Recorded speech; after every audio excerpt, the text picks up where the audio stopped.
So in this video, if MacBook says that your AirPod is connected, you you're not hearing any sound through your AirPods, such as this one.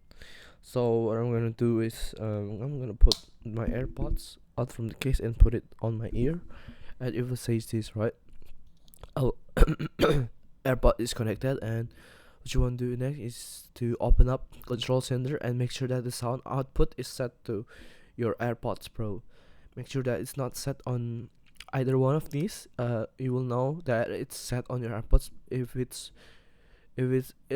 the AirPods icons are blue.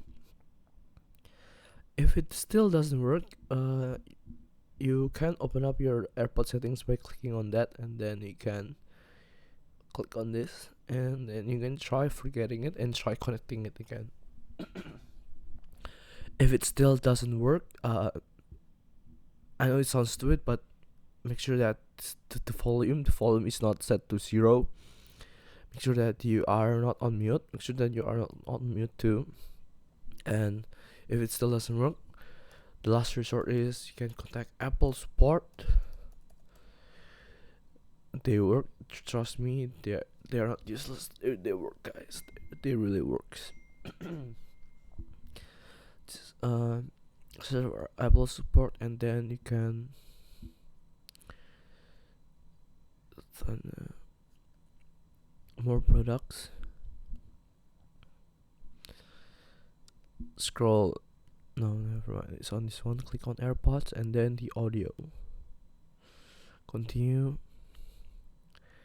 You want to sign in with your Apple ID.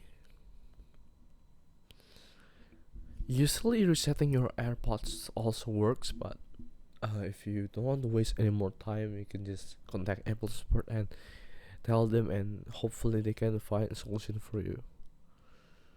Just log in into Apple, and you will be directed to the Apple support, and just click on your device.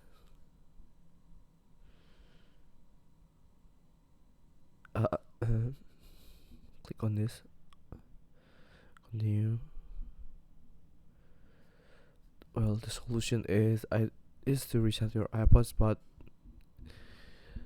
you might want to click on this option just to chat or call. And usually the chat, I tried it once and I succeeded in getting my AirPods replaced before this. So yeah, so hope this video helps. See you in the next video.